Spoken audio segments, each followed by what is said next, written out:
মূৰ্তি এই মূৰ্তি তোমাৰ ইয়াত কিমান দিনৰ পৰা আছে? দুদিনৰ পৰা আছে মহাৰাজ।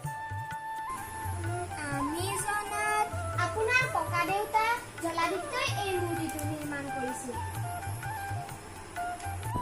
ককা দেউতা মৰি গ'ল, অথচ তেওঁ সজোৱা এই মূৰ্তিটো এতিয়াও আছে। চোৱাচোন মন্ত্ৰী, এই মূৰ্তিটোৰ গাত কিমান ধুনীয়াকৈ শিলেৰে চোলা কাটি থৈছে। এই চোলা নাফাটেও আৰু নিচিগেও। হয় মহাৰাজ, শিলৰ বস্তুনো ক'ত থাকিব? মোৰ মনত এটা কথা খেলাইছে মন। যদি ককা দেউতাই এই শিলৰ মূৰ্তিটো শিলৰ চোলা নিপিন্ধাই নিজে পিন্ধিলেহেঁতেন, তেনেহ'লে তেওঁচোন শিলৰ দৰে অজৰামৰ হ'লহেঁতেন। মহাৰাজ, আপুনি কথাটো ভাবিছে সঁচা, কিন্তু মানুহ জানো অজৰমৰ হ'ব পাৰে? মই সেইবোৰ নাজানো। মোক এটা শিলৰ চোলা লাগিবই, মই এটা শিলৰ চোলা পিন্ধিমেই। মহাৰাজ, শিলৰ চোলা শিলৰ মূৰ্তিয়েহে পিন্ধে, আপুনিতো শিলৰ মূৰ্তি নহয়। আপুনি পাত মেজান কৰি আদিহে চোলা পিন্ধিব লাগে। মই সেইবোৰ নাজানো।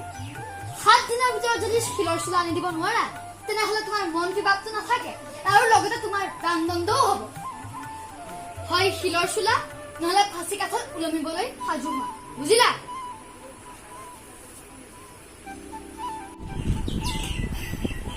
হাই মোৰ ফুটা কপাল, এনে অবুজন ৰজাক লৈ বাৰু কি কৰা যাব?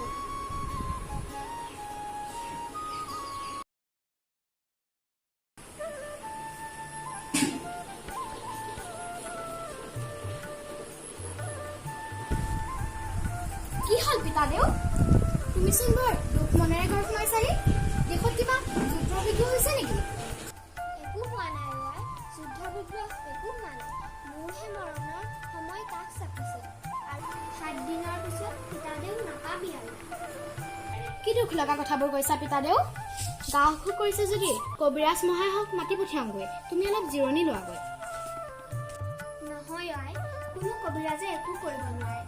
শিলৰ চোলা দিব নোৱাৰিলেহে মহাৰাজে মোক মৃত্যুদণ্ড দিব। শিলৰ চোলা? কি শিলৰ চোলা? মই একো বুজি পোৱা নাই পিতাদেউ। আজি মহাৰাজ শিলাদিত্যৰ মনত খেলালে বোলে তেওঁ এটা শিলৰ চোলা পিন্ধে। তেওঁ হেনো শিলৰ দৰে অজৰমৰ হ'ব, গতিকে তেওঁ 7 দিনৰ ভিতৰত শিলৰ চোলা লাগে। মহাৰাজক শিলৰ চোলা লাগে নহয়? তুমি চিন্তা নকৰিবা, তুমি এই 6 দিন ঘৰতে পুথি বাজি পঢ়ি থাকা, ঈশ্বৰৰ ইচ্ছাত সমস্যাটো সমাধান কৰিম।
দেউতাৰ আৰু চোলা হ'ল নে নাই? এই হাও হাও হৈছে আৰু, কিন্তু এটা বৰ ডাঙৰ লেঠা হ'ল। কি লেঠা হ'ল? এটা বস্তু পালে পিতাদেউৰ কামটো সম্পূৰ্ণ হ'ব।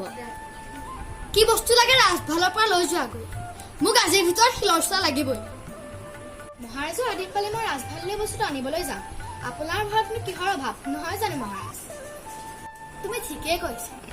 বাৰু কোৱাচোন তোমাক কিনো লাগে? দেউতাই কৈছে বোলে শিলৰ চোলা পানী বেজিহে শিব পাৰি। এতিয়া পানী বেজি এটা পালে চোলাৰ কাম শেষ হ'ব। মহাৰাজে যদি মোৰ ভুলটো মই বুজি পাইছো মনোমতী। মই পানীৰ বেজিও দিব নোৱাৰো আৰু মোক শিলৰ চোলাও নালাগে। দেউতাক কাইলৈৰ পৰা ৰাজপ্ৰসাদলৈ আহিবলৈ ক'বা।